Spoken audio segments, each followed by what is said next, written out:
E o Verdão vem colocando aí todo mundo com medo, né? Os rivais aí em pânico, afinal, jogando muito bem, convencendo, conseguindo resultados espetaculares. Há quem diga aí, né, que o Palmeiras, inclusive, não vai largar essa liderança até o final e vai sagrar-se campeão já pelo esse trabalho de início de ano muito forte.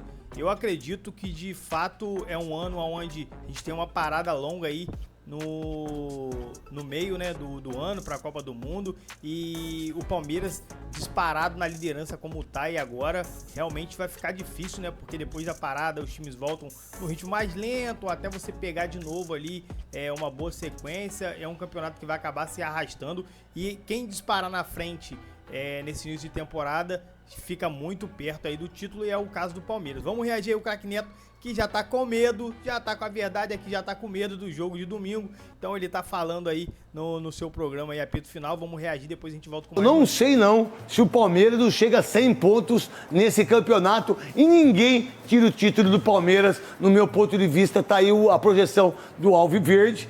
Até o momento, 25 pontos em 10 rodadas, aproveitamento 83%. Se continuar assim, ele vai chegar na 38ª rodada com 95 pontos. Sérgio? É uma caminhada longa, Neto. Eu acredito que vai ter, lógico, alguns altos e baixos aí nessa trajetória. Porque existe o cansaço, reposição de peça, né? Então, eu acho que o Palmeiras com certeza é um favorito ao título, mas ainda tem muita água a passar por baixo dessa ponte. Eu acredito muito no trabalho do Abel. Existe sim, agora um entrosamento cada vez mais positivo. E esse entrosamento positivo veio da onde? Eu acho que é o staff, né, do Abel, o conjunto e a diretoria. Você falou esse dia atrás, não tem um problema no Palmeiras, é tudo controlado. Então, Cadeira? Então, os caras não têm uma amante, velho. Os caras não tomam os caras não tomam mel, os caras não saem pra beber, os caras não vão pra lugar nenhum, ali em Perdizes, tem tanta coisa boa ali. Os caras não fazem nada de errado, velho. Até dormir esses desgraçados dormem. Então, o Magrão sabe, o Magrão, mandar um abraço pro Magrão aqui. O Magrão sabe, nossa época era difícil, a gente não tinha o refeitório ali. Tudo era difícil na época, o CT realmente era muito bom, mas hoje é um clube que, no mundo, vamos dizer assim, a estrutura do Palmeiras ela não perde para a estrutura da Europa, enfim. Então eu acho que esse é o ponto forte do Palmeiras, a organização dentro e fora do campo. E aí você vê o Arias fazendo uma jogada, até brinquei com o Leandro hoje, o Arias toca essa bola ali no fundo, ele nem percebe que o Flaco Lopes vai dar aquele calcanhar. Quando ele olha a bola, o Flaco deixou na cara do gol. Então você vê que eles jogam realmente estão muito alegres, muito soltos, né? Muito, assim, positivo. Eu acho que isso aí vai demorar mesmo, como você falou, para ter algum problema. E o Carlos Miguel, o que você pode falar que você, como um grande goleiro do Palmeiras, 333 jogos? Cara, é um goleiro que está se firmando, ainda falta alguns detalhes, mas isso é jogo. A gente estava conversando até esse tempo atrás com relação até ao Brasão. Eu coloco no mesmo estilo goleiros jovens que estão trabalhando agora numa Série A com poucos jogos, né? Tanto o Brasão como o próprio Carlos Miguel. Dentro desse equilíbrio que ele vai, dentro desses jogos, né, que ele vai cada vez mais se firmando. Fez defesas importantes nos jogos passados e nesse também. Fez uma defesa queima-roupa, é um goleiro grande, né, que fecha bem o ângulo. Mas ainda tem alguma desconfiança de alguns torcedores e tal, mas para mim, cada vez mais, ele vai se firmando aí como ídolo. O Quesada, primeiro você, depois eu vou pro Magrão. Qual a ideia dessas contratações que foram feitas e o que mais você vê das virtudes do Palmeiras, que dificilmente não ganha esse brasileiro? A principal virtude, craque, é manter um técnico que vai completar 6 anos agora em outubro, num futebol que demite treinador a cada 3, 4 meses. Eu fiz uma conta hoje nos Donos da Bola, desculpa, Quesada. Imagine. Eu pedi pro Everton Ramos e o Agrela fazer de quantos treinadores foram dispensados ou mandados embora, né, das indenizações, né, de Santos, São Paulo e Corinthians. Foram 34. Nossa, 34. Nesse período 34. Do Abel. Nesses 6 anos. Eu acho que foi 11 do Corinthians, 14 do Santos e 8 do São Paulo, se eu não estiver errado. Quer dizer, juntos eles trocaram 34 vezes. 34 vezes, enquanto o Palmeiras tal. Isso é um grande exemplo, né? Isso. Agora, estou dando esse adendo para você, né? As contratações erradas do ano passado, elas foram corrigidas nessa temporada. Porque o meio-campo do Palmeiras é absurdamente maravilhoso, hein? Marlon Freitas. Andréas e o Arias. Lopes e Arias. Flaco, e tem o Vitor, e o Paulinho já tá voltando, e tem o garoto Alan. realmente, só E discordo... Paulinho que tá voltando? Paulinho da Viola? Só se for o Paulinho da Viola, Chico Buarque. Uma hora talvez ele volte, mas é o um seguinte, ano que ele não joga, pô. Netão, só tem um time que briga com o Palmeiras, você sabe qual é. É só o Flamengo. Corinthians. Não, o Corinthians no duelo direto vai ganhar mais do Mas Palmeiras. não tenha dúvida disso. Mas O título... Fernando Diniz? Título é Flamengo Nós e é Palmeiras. Fernando Diniz! Aí, Fernando Diniz! Nós somos ser, irmão! Mais um É gol. o dinizismo voltando pro futebol brasileiro com o Corinthians. Você acredita Meu Deus do nisso? céu! Qual a ideia do Palmeiras, do Abel, daquele que você enxerga? Marília Ruiz, que faz aniversário, 29 aninhos, na primavera, 3 filhos maravilhosos, a Olivia e os 2 moleques, como é que chama? Fred e o Teco. Fred e o Teco, aniversário da mamãe. Aí, ó, Liviton, hein? Nada menos que isso. Exatamente. Vamos ver. Segunda-feira eu conto. Neto, é o seguinte, evidentemente que o resultado é um conjunto de coisas, como o Sérgio falou, de uma engrenagem que funciona muito bem. É bom lembrar que a gente falou bastante sobre os 700 milhões que foram investidos. Nem o Flamengo investiu 700 milhões. Então, é um trabalho muito bem feito, mas que é muito ancorado também e muito dinheiro. Não é só o trabalho. Então, é um círculo virtuoso. O time ganha, tem mais dinheiro. Você quer dizer que sem dinheiro isso não aconteceria? Não aconteceria, claro que não. Se não tivesse o começo, os primeiros 2 meses, que ele pega o time do Luxemburgo Cebola. Aliás, o Danilo, esse Danilo aí, é Luxemburgo Cebola, não é Abel, esse que está na seleção. Se não tivesse aquele começo espetacular em que ele ganha a final da Libertadores, do Santos, e na sequência a Copa do Brasil do Grêmio, ele não teria passado o ano perdendo o Campeonato Paulista para o Crespo, sido eliminado pelo CRB na Copa do Brasil, o Campeonato Brasileiro como ele perdeu para o Galo naquele ano, para ganhar do Flamengo só no final do ano. Ele construiu uma casca com 2 vitórias no começo espetaculares. O trabalho dele tem várias versões, a primeira versão reativa, a segunda versão tal, os dobra de laterais, ele tem muitas virtudes como técnico. Mas no ano passado para cá, o Palmeiras, depois de perder para o Botafogo do jeito que perdeu, investiu 700 milhões. Esse time do Palmeiras é um time totalmente novo.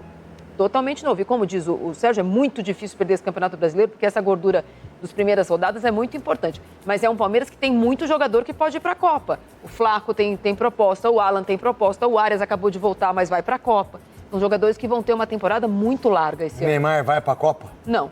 Bom, pode ir. Gustavo Você Gomes. pode ir. Acho que ele vai para a Copa, minha Copa, a Copa lá de casa. E aí, Godoy, o que você pensa desse Palmeiras? O que você pode analisar? Conta para nós, Godoy, nessa sua simplicidade, nesse relógio maravilhoso que você ganhou do Oscarzinho. É mesmo. Eu sei que é. Se tiver quebrado, eu compro. Não.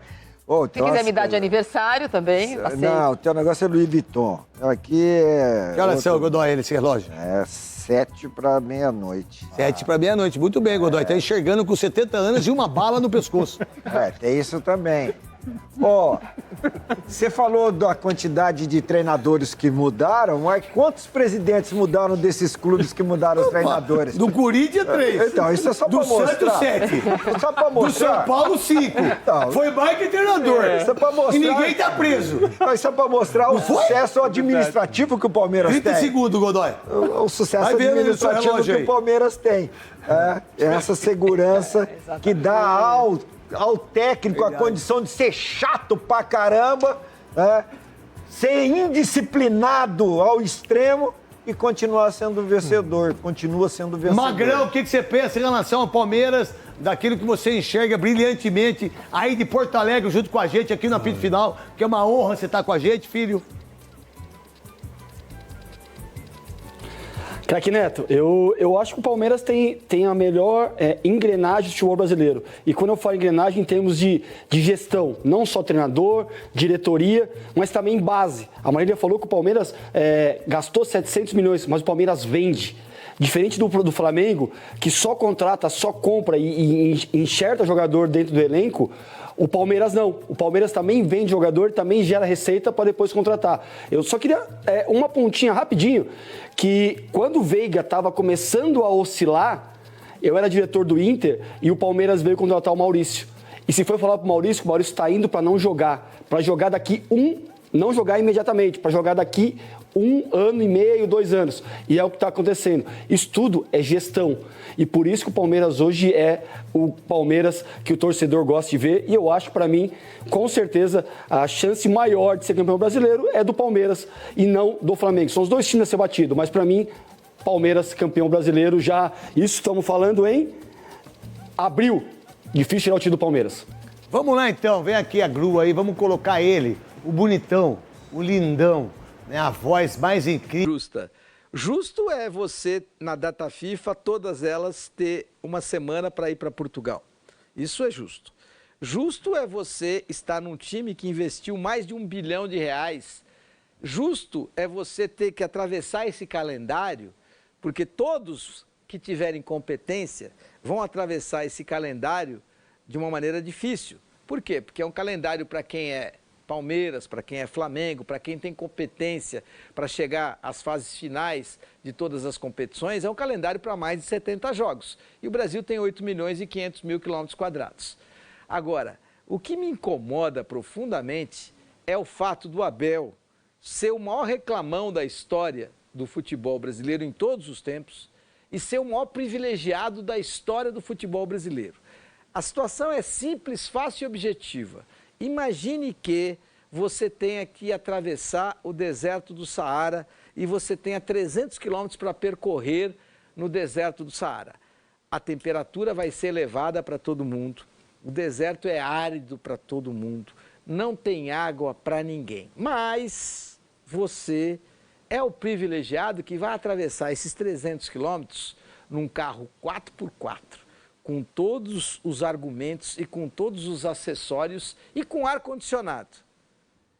Enquanto que os seus companheiros, os seus parceiros de trabalho nas outras equipes, eles vão ter que atravessar esses 300 quilômetros, uns de bicicleta, outros de moto e outros com carrinho 1000, sem ar-condicionado. Essa é a situação do Abel em relação a todos os outros que estão na mesma toada. Todos vão ter que percorrer esse deserto, só que o Abel vai percorrer esse deserto nas melhores condições. Não dá para reclamar tanto não, Ana? Não, e até porque, assim, ele já está no nosso país há 5 anos, ele já conhece as competições, não só nacionais como sul-americanas, ele já tem ciência do calendário. Eu entendo que ele já está se preparando para o clássico. Essa é a questão, assim, eu estou saindo agora, vou para o jogo na Colômbia, e já está preparando um discurso... Preparando um discurso se perder do... Se perder o clássico, ele tem uma resposta. A sorte dele é que é o Diniz. Porque, assim, ele é muito inteligente. Você colocou aqui no início que, assim, o Abel é um monstro. Não, pelo contrário. Os jogadores falam muito bem dele, inclusive no dia a dia, e que aprendem muito com ele e se tornam melhores em função dele. Agora, o que ele precisa melhorar... Só faltava você ver um jogador do Palmeiras reclamar. Essa reclamação não só fora das 4 linhas, mas dentro das 4 linhas. Ele segue recebendo cartão amarelo por ser assintoso na reclamação. Impressionante, dentro e fora do campo, ele ia. Ô, Jorge, como é que eu vou ter que aguentar esse Abel até quando? Acho que até dezembro, pelo menos, ele ia. Abel, tem uma sugestão para você. Você está reclamando muito do calendário, né? Os times jogam tanto e disputam tantas competições para gerarem mais receita. Você, como técnico mais bem pago entre clubes de futebol do Brasil, você aceitaria reduzir seus salários para que o Palmeiras pudesse disputar menos torneios? Talvez a partir daí a gente possa chegar a alguma equação. E aí, só para lembrar, futebol europeu, que é a vitrine, que é o exemplo, que é o modus operandi, é o sonho da vida do Abel, treinar um clube grande. Engraçado, né? O Tottenham demite e nem pensa nele. Não pensa. Só tentam lançar o Bizu, mas não deu tempo. O empresário dele tentou lançar que ele teria a proposta do Tottenham, já tinha fechado. Já tinha no dia anterior fechado com o treinador, não deu. Dessa vez não colou. Esse é um ponto importante. Mas, só para completar, você pega o Real Madrid, jogou no final de semana, joga agora com o Bayern, joga no final de semana, joga a volta com o Bayern. Os grandes clubes, como lembrou Elia, vão estar disputando. E aí vamos citar o caso do Brasil. O Elia falou das facilidades que o Palmeiras tem. Se você está no Bahia, por exemplo, Abel, você não tem nem voos diretos. Você, com o Palmeiras, você tem um voo à sua disposição. Vários dos seus adversários no Campeonato Brasileiro são obrigados a fazer conexões absolutamente malucas. O cara está em Salvador. Para ir para Fortaleza, muitas vezes ele vai para Brasília para depois ir para Fortaleza. Enfim, Abel, sinta-se um privilegiado, porque você é o dono do maior salário entre técnicos do Brasil. Você foi o técnico que mais gastou com reforços na temporada passada e tem a segunda maior folha do futebol brasileiro. E é impressionante. O maior privilegiado, por quê? Porque ele é tão privilegiado e ele tem não só mais privilégios, também, né? do que o Leonardo Jardim, porque o Leonardo Jardim tem um elenco parecido com o do Palmeiras ainda é melhor, mas o orçamento do Flamengo é um pouquinho melhor do que o orçamento do Palmeiras, mas o Leonardo Jardim ganha menos do que ganha o Abel Ferreira. E olha que interessante, deixa eu aproveitar e só colocar aquilo que eu acho assim, o Palmeiras ganhou de maneira merecida da equipe do Bahia e tá tudo bem. Eu não concordo com as reclamações. Você tem um minuto só, porque eu acho assim que a gente não foi a arbitragem que determinou a vitória do Palmeiras diante do Bahia. O que determinou a vitória do Palmeiras diante do Bahia foi o fato do Palmeiras ser mais vertical e do Everton Ribeiro querer fazer gol de placa quando poderia ter feito um gol simples, girava e colocava. Ele estava colado com o goleiro Carlos Miguel e não teve essa capacidade. Aí perde o gol e na sequência o Palmeiras faz o gol. Essas são diferenças. A arbitragem não determinou o resultado. Né? Não, é um menino novo, jovem, 25 anos. Poderia ter sido colocado outro árbitro. Vale lembrar que neste final de semana começou a arbitragem pró, né? Os árbitros receberam o escudo de arbitragem pró, árbitros profissionais. Então cabe a nós agora cobrarmos. O menino recebeu ele é pró, com 25 anos. Então assim, só que olha que curioso. Salário bom para 25 anos. Então, o ano passado ele fez 4 jogos de Série A só. Só 4 jogos. E aí esse ano ele vai para um jogo como esse em que tem Rogério Ceni, Abel, 2 equipes que jogam e assim foi um jogaço. A gente tem que falar isso. Tem pontos de melhora? Sim. Desculpa, aqui é o celular. Tem pontos... A inteligência artificial está querendo falar mais terrível. que você. Tem pontos de melhora, sim. Sobre o gol do Palmeiras, a gente precisa entender a base de onde aconteceu. Sabe efeito dominó? O Davi subiu, o Gustavo Gomes foi para a disputa, mas o Matheus, eu não estou equivocado, é o Matheus, né? O Matheus Bahia. Foi o Matheus Bahia? Vou checar, não tenho certeza. Mas acho que foi o Matheus Bahia. Ele faz a carga no Gomes, que impede ele de projetar. E ao fazer a carga no Gomes, aquele efeito sanduíche, o Gomes sim deixa o braço no Davi. Do David. Mas na boa. Isso é para ser marcado falta? Não, só que agora o que é interessante? Se eu tiro o Matheus da jogada, não é importante falar isso. Se eu tiro esse jogador do Bahia que começou o sanduíche, aí sim a falta deveria ser marcada. Porém, entretanto, todavia, na sequência aí que eu falo que o Lucas Casagrande faltou experiência. O Murilo, ele é totalmente agarrado pelo zagueiro do Bahia. Foi uma mescla de Não, foi uma loucura. Então, nesse caso, o que faltou para o Lucas? Arbitragem preventiva, pipi para esse jogo, fala com esse jogador que estava com o Murilo na marcação, fala com o David, com o Gomes e com o Matheus, se impõe como árbitro e aí sim autoriza a cobrança. Quando ele autorizou a cobrança, já estava todo mundo se pegando. Ele chamou para ele uma responsabilidade que ele poderia ter evitado. Agora, gente, o gol foi normal, porque primeiro a gente tem que analisar a origem da jogada. E a origem começou Matheus, Gomes, David. Então tá aí, família Alviverde, esse foi o corte, né? Bem bacana aí, muito informativo. O craque Neto falando no seu programa aí, apito final sobre esse momento do Palmeiras, um momento espetacular, aonde é tido aí como o time a ser batido e não à toa, né? Não é uma falácia, porque é o melhor futebol praticado, é um elenco ali que se ajustou demais. Então a gente sabe que alguns rivais como Flamengo, Cruzeiro, tem bons elencos também, mas não deram liga até agora, não ficou aquele time entrosado, como é o caso do Palmeiras, que já faturou aí o estadual, jogando muito bem, agora vem no Brasileiro de forma avassaladora e vai estrear na Libertadores, né? Acredito eu que com vitória também. Então, assim, é um time cada vez mais confiante, que cada vez passa mais confiança pro seu torcedor, que feliz da vida, né? Só comemora e é assim que tem que ser feito mesmo, porque apesar de estar muito bem no início do ano ali, a gente ouviu algumas críticas para cima do Abel, então isso aí mostra que o torcedor às vezes tem que ter paciência e às vezes a diretoria, a Leila Pereira, ali, muito criticada por insistir no Abel e dizer que não vai trocar independente do que aconteça, e quando o time tá mal, a torcida acaba pegando no pé dela também, né? Mas momentos como esse a gente vê aí a força que é você ter uma presidente, né, de atitude e de bancar um treinador como esse histórico no Palmeiras. O Palmeiras novamente jogando muito bem, o Abel conseguindo aí achar soluções para esse time, mesmo com o desfalques, né? A gente tá com o Tigrinho aí que tá pra voltar, mas faz falta num time desse, apesar do Palmeiras estar vencendo sem parar, é um jogador importante. Tem o Paulinho, que custou uma fortuna e ainda não conseguiu uma sequência muito boa no Palmeiras, mas a gente já viu ali no Mundial de Clubes que é um jogador diferenciado também, vai ajudar demais o Palmeiras. Então é isso, rapaziada. Palmeiras muito bem, rumo aí aos títulos da temporada 2026, e vou pedir vocês para já deixar o like no vídeo se vocês curtiram, tá bom? E até um próximo vídeo aí, valeu!